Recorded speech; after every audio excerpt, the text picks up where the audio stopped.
Welcome to Vision, the show about the College of Arts and Sciences. Well, spring is upon us, and that also means severe weather season. So we thought appropriate to bring in Dr. Mike Brown from the Department of Geosciences, who is a meteorologist and also the state climatologist. Thanks for having me. You look vaguely familiar. You've probably seen me before. Well, I wanted to first find out a little bit about your path to Mississippi State and your job as a professor of meteorology. What sparked your interest? My interest was actually sparked in my undergrad education at Western Illinois University when I took an Introduction to Meteorology course. And that really got me interested in it. Believe it or not, despite the looks that I have now, I actually started my career as a broadcast meteorologist for a little better than a year. And then decided I wanted to further my education and came to Mississippi State for a master's degree. Post-master's degree, I went on and got a PhD at the University of North Carolina in Chapel Hill.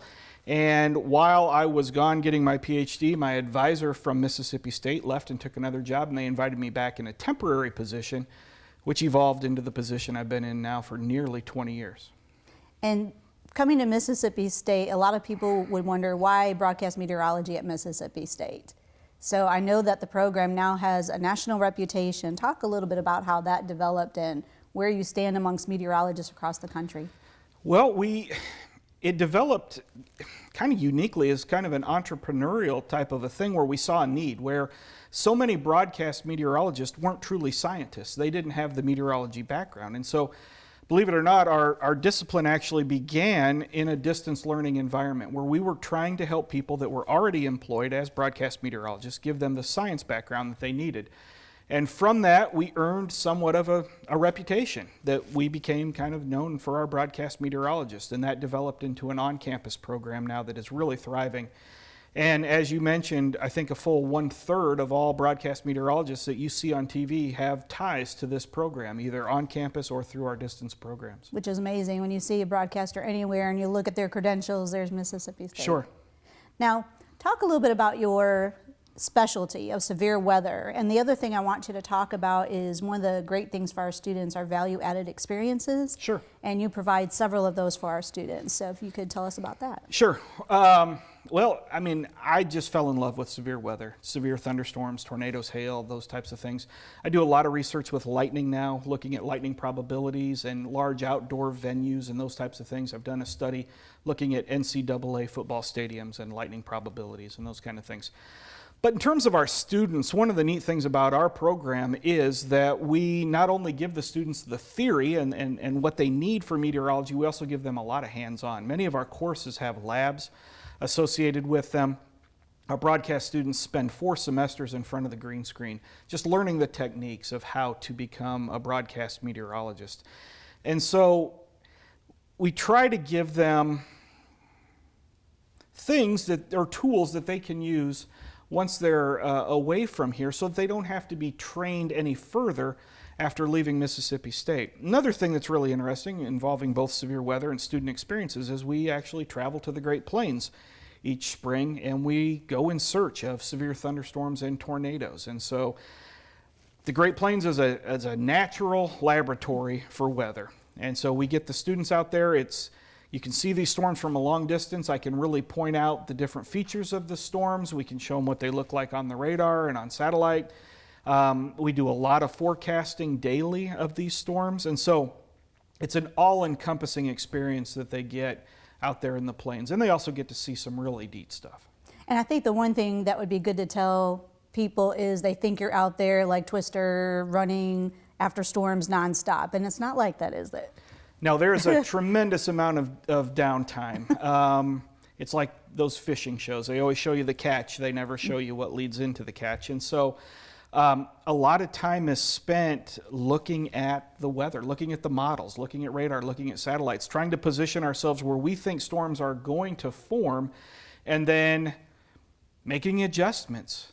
Students get to learn that it's not an exact science. I think we all know that meteorology is not an exact science, but they get to see the nowcasting aspect of trying to figure out where exactly we need to be at a very specific time. And so I always tell them that it's 98% boredom and 2% excitement, but that excitement is overwhelmingly exciting. I mean, it's just when you get to see a student get to see their very first tornado, That's really, really exciting.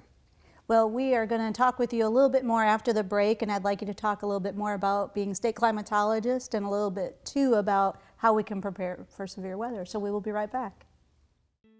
It's a simple idea. Knowledge that transforms lives shouldn't be limited to those on a campus, but extended to any and all who want or need it, wherever they are. At Mississippi State University, we've been making that possible for more than 100 years through the MSU Extension Service. What began as an effort to extend the latest research to farmers has become something much more. Today, we're helping Mississippians from all walks of life, giving them the tools they need to build a brighter future. We're sparking the imagination of students around the state and inspiring the next generation of doctors. We're helping rural communities find their way to the internet and connect to the world at large. And we're teaching families how to lead healthier lives in ways both big and small. MSU is standing firm in its commitment to that one simple idea: extend the knowledge that transforms lives wherever they are. Have you ever thought about what it would take to eliminate one of the most dreaded illnesses of the year? At Mississippi State University, we're dreaming big, fast on the heels of scientific discoveries that will lead to the prevention, diagnosis, and treatment of flu and other illnesses. For researchers, the biggest challenge is keeping pace with viruses that are constantly evolving to become more contagious. But at Mississippi State, we have the upper hand. Our scientists are working with teams around the world to predict when and where new viruses will emerge, combining forces to create flu vaccines before epidemics actually hit. That's because, as a premier research university, we believe it is our responsibility to help improve the lives of those around us. And we're working hard to help create a world where the flu is something children will one day read about in history books. Welcome back. I'm joined here by Dr. Michael Brown, Professor of Meteorology in the Department of Geosciences. We are approaching severe weather season, and so I myself would like to know what is the best way for families to prepare themselves for this time of year. Well, now's the time to start thinking about it. As you mentioned, we're heading into the season of severe weather, whether or not that's hail or very commonly damaging winds or sometimes even tornadoes, and we get big, violent tornadoes here oftentimes. It's to have a plan. It's for your entire family to know what to do when that warning is issued. And generally speaking, whatever building you're in, you need to get to the lowest floor and interior room. Put a lot of walls between you and the outside is the best advice that I can give you. But families really need to discuss it, think about it, make sure there's space in their closets, make sure there's enough space in their bathrooms if that's what they're going to use as their shelters. And protect your head. Most people in tornadoes are killed by blunt force trauma. So you can survive a puncture wound to your leg or to your arm. It's difficult to survive a damaging head injury. And so protect your head. Motorcycle helmets, bicycle helmets, those kind of things can really save lives. One thing I think I get frustrated about is hearing people say we live in this bubble and it's not going to happen here. Sure. What do you tell those individuals that say, well, Starkville is just kind of this little bubble? Right. The best example I can give them is the small town of Smithville, Mississippi, that was a few years ago hit by an EF5 tornado. Many people there believed they lived in a bubble. They were one of those communities that was surrounded by water, and a lot of those older folks there believed that water protected them from having a tornado event. And so there's no such things as these climatological bubbles. Tornadoes can happen. They're going to happen. At some point, this campus, this city is going to be hit by a tornado. Now, I certainly hope it's not a strong one, but it's going to happen. When, we don't know, but it certainly is. Now, I know you are a huge advocate of weather radios and everybody having one of those. What are your recommendations for weather radios? Weather radios are great, especially for nighttime. You want some way to alert you, to wake you. And we get a lot of nocturnal or nighttime tornadoes here in Mississippi. And so, during the day, folks are using Twitter or weather apps or just listening to the radio or their local television stations, and that's great. But at night, you need something that's actually going to wake you up. And so weather radios do that. They're a really good thing. For $25 or $30, it can truly be a life-saving thing that you could have in your home. Another job that you have is being state climatologist. I don't think a lot of people know that Mississippi State houses a state climatology office. What is the role of the state climatologist? The state climatologist is basically a public servant. And so my role is to provide data to state entities or to the general public within Mississippi itself. So I do a lot of outreach work with farmers, for example. I worked with the extension agents here, and we developed an application for a phone app for drought to help better monitor the drought here in the state of Mississippi. And so my job really is to give information, provide data if data is needed to folks, and just be helpful, especially to our agricultural interests. With the row crops that we have in the Delta and our forestry industry and those types of things, weather is a huge component to the prices at which those things can sell. And so, again, my role is just to be a public servant, be a helper to those folks. I know a lot of people criticize meteorologists and the forecast, and I often hear people using weather apps and relying on those weather apps, and they can be a good source of a forecast, but what do you think the average person needs to know about the difference between a weather app and an actual meteorologist giving a forecast? Well, the weather apps are usually generated off of some computer-based thing. There normally isn't necessarily a person behind that app that is pushing out that forecast, and so it is part of a model or a computer model.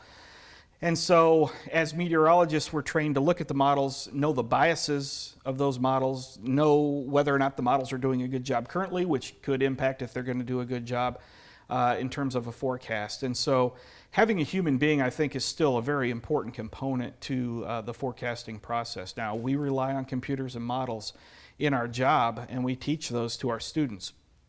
But they are computers, and they are mathematical models, and they're going to be wrong at some point. And so having that person that can recognize that, make little changes or big changes to the forecast can really save a lot of money to people. A missed forecast can be very costly to folks. What would you say is the future for the broadcast meteorology program? Boy, you know, it's really uncertain with the development of social media. I think we're going to see a lot of broadcast meteorologists, maybe not on TV, but on social platforms. And you're beginning to see that even within TV stations themselves. Sometimes they have a social media meteorologist who only does social media platforms and those kind of things. And so, you know, we recognize that, and we are training our students to use those social media platforms to better themselves and to get the information out there. And so I think in the short term, that's probably where it's going. Long term, who knows? Thank you so much for being here. We appreciate your time. Sure. And thank you for joining us, and we look forward to seeing you on our next episode of Vision.